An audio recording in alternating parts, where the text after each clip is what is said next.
Musa. Ini adalah cerita dari Musa yang ingin menyelamatkan kerajaan Mesir dari perbudakan.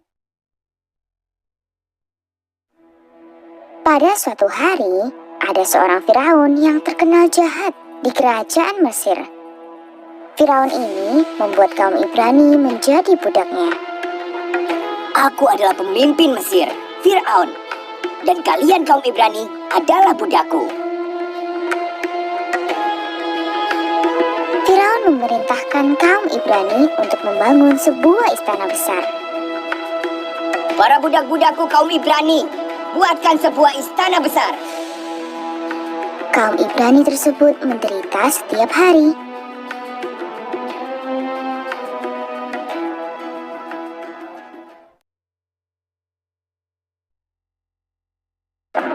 Suatu hari, Firaun sedang melihat para kaum Ibrani yang sedang bekerja dan berpikir. Ketika jumlah dari kaum Ibrani ini meningkat, mereka akan mulai mempunyai kekuatan. Bagaimana jika mereka ingin menjatuhkanku? Firaun menjadi khawatir. Keesokan harinya, dia memerintahkan, lemparkan semua bayi kaum Ibrani yang baru lahir ke dalam sungai Nil. Aku tidak akan membiarkan mereka tumbuh untuk menyerangku suatu hari. Banyak bayi yang baru lahir dilempar ke dalam sungai Nil. Dan ini sangat membuat kecewa para kaum Ibrani.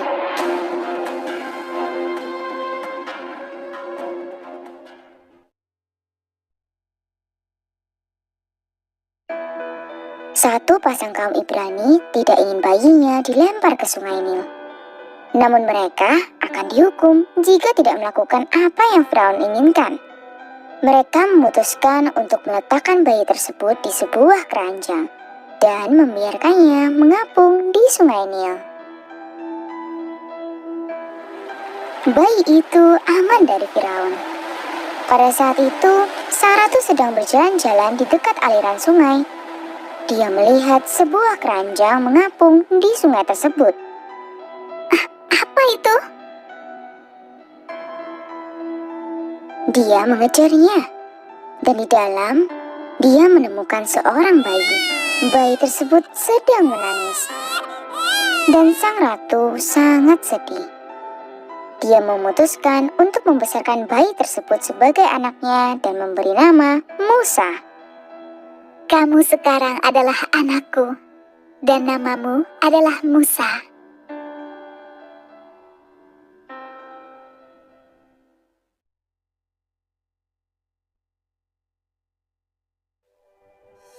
Sang ratu membesarkan Musa dengan sepenuh hatinya. Dan ia tumbuh menjadi seorang pria muda yang baik. Musa juga belajar dengan tekun.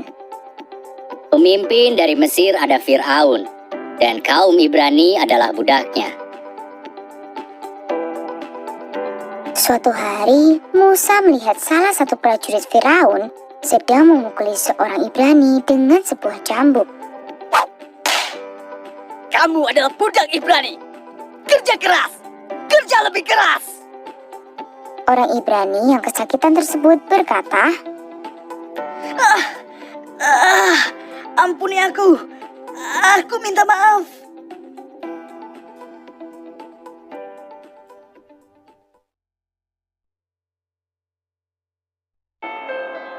Musa merasa kasihan kepada budak Ibrani tersebut. Dia mendekati prajurit Firaun tersebut dan berkata, Hei, hentikan itu. Namun prajurit tidak mendengarkan Musa dan bertanya balik dengan mirang. Siapa kamu? Apakah kamu seorang Ibrani yang lain? Prajurit tersebut mengira Musa adalah orang Ibrani yang lain, dan ia mulai memukuli Musa dengan cambuk juga. Hentikan! Aku tidak ingin berkelahi denganmu. Musa mendorong prajurit tersebut untuk menghentikannya.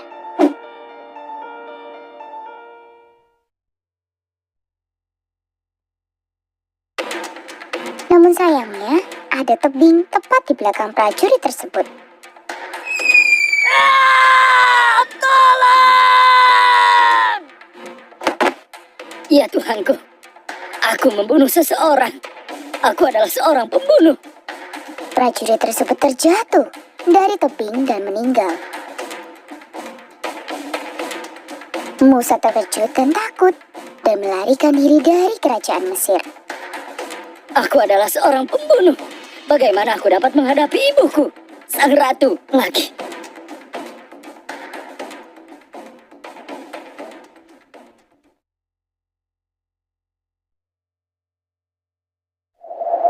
Dia tetap berjalan di padang pasir.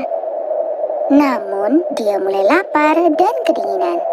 Tiba-tiba, Musa dapat melihat cahaya kecil dari kejauhan. Dia berjalan ke arahnya.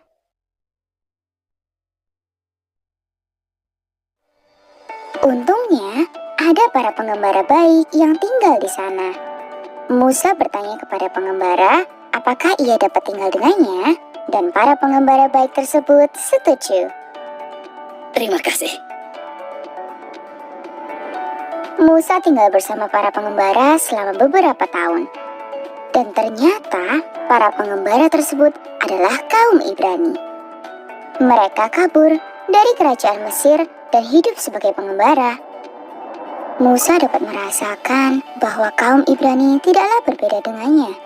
Dan mereka adalah orang-orang baik dan tulus.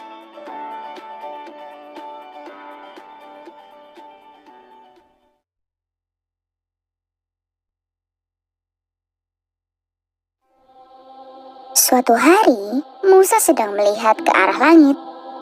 Saat itu juga, Tuhan turun dari langit. Musa sangat terkejut.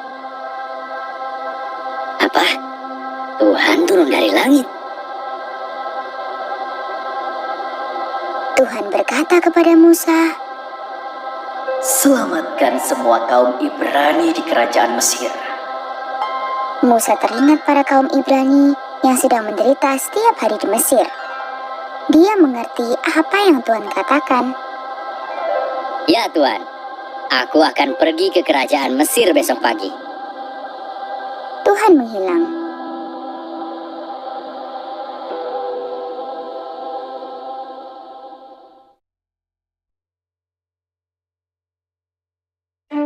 Hari berikutnya, Musa mengunjungi pemimpin kerajaan Mesir, Firaun. Para kaum Ibrani masih bekerja keras dan menderita setiap hari. Musa berkata kepada Firaun, Kaum Ibrani tidaklah berbeda dengan kita. Biarkan mereka bebas. Firaun terkejut mendengar hal tersebut. Dia mulai merasa marah. Apa? Kamu pasti gila jika kamu merasa kamu dapat mengatakan hal tersebut padaku. Aku beri ampunan nyawamu. Namun itu hanya karena kamu adalah putra dari sang ratu. Tinggalkan tempat ini sekarang.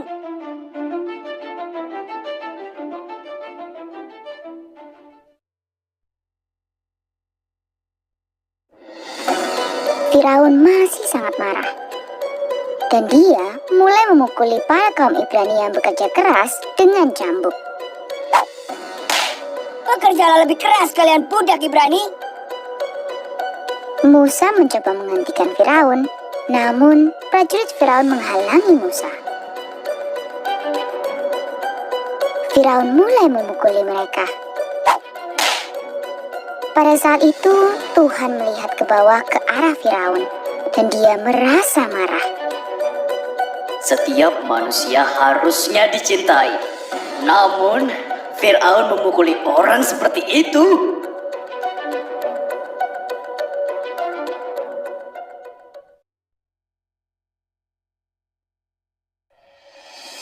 Tuhan tidak dapat menahannya lagi, sehingga dia menghukum Mesir dengan bencana alam yang buruk. Pertama, air sungai Nil berubah menjadi darah. Kedua, hujan es yang besar mulai berjatuhan dari langit. Ketiga, segerombolan belalang mulai memakan semua tanaman-tanaman di Mesir. Keempat, kegelapan menyelimuti Mesir selama 3 hari.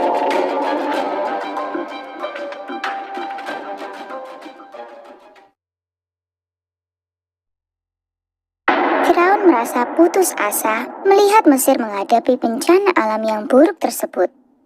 Dia khawatir akan segera ada bencana alam kelima. Oh Tuhan, tolong ampuni aku. Firaun meminta ampunan kepada Tuhan. Dia juga mengetahui dia harus melepaskan kaum Ibrani. Firaun berkata kepada Musa, Kumpulkan semua kaum Ibrani dan tinggalkan Mesir. para kaum Ibrani telah dibebaskan. Dan mereka berteriak bahagia. Wah, terima kasih banyak Musa. Musa meninggalkan Mesir dengan para kaum Ibrani. Dan mereka mencoba untuk tinggal di sebuah tempat bernama Kanaan. Namun, sebuah sungai besar memisahkan mereka dari rumah baru mereka. Jika kita dapat menyeberangi sungai, kita dapat pergi ke kanan. Ayo buat kapal dan seberangi sungai tersebut.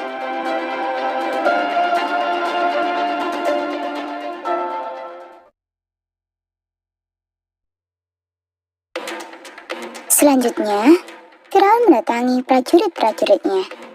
Dia sedang mengendarai kuda dan berteriak, Bunuh setiap orang yang ada di sana. Firaun menjadi sangat marah setelah melepaskan kaum Ibrani. Jadi, ia memutuskan untuk membunuh mereka semua. Musa dan para kaum Ibrani terkejut. Para kaum Ibrani berusaha mencari kapal untuk menyeberangi sungai. Namun, mereka tidak dapat menemukan apapun dan mulai panik. Musa menutup matanya, berpikir sejenak, dan kemudian ia berteriak kepada sungai.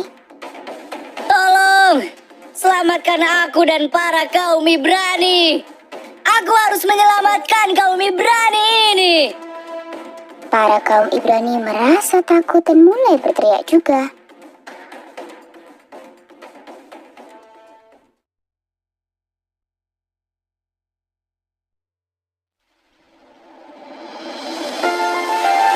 Tiba-tiba, sungai mulai terbelah. Daratan mulai muncul, dan ada sebuah jalur yang dapat mereka seberangi. Musa dan para kaum Ibrani mulai menyeberangi sungai pada jalur tersebut. Musa berteriak, Semuanya, mari seberangi sungai. Firaun segera menyusul mereka. Karena dia sedang menunggangi kuda, dia dapat mendekat dengan cepat. Dia berteriak, Kita hampir menangkapnya. Bunuh mereka semua. Musa melihat ke belakang dan melihat Firaun dan para prajuritnya. Dia berteriak pada sungai lagi. Manusia harus dicintai, bukan dipukuli. Sungai, tolong bantu kami untuk terakhir kali.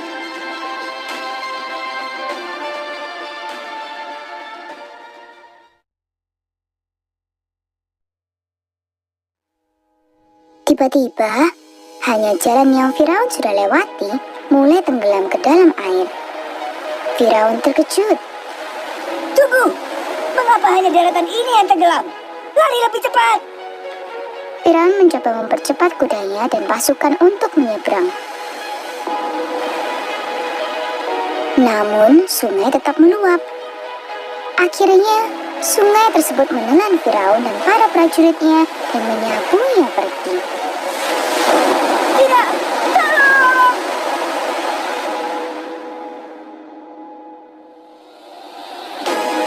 Musa dan para kaum Ibrani menyeberangi sungai dengan aman. Kaum Ibrani berteriak gembira. Musa, terima kasih banyak telah menyelamatkan kami. Musa juga bahagia. Musa dan kaum Ibrani bertempat tinggal di Kanaan dan hidup bahagia selamanya. Tidak pernah ada kekerasan, hanya cinta yang ada dalam desa tersebut.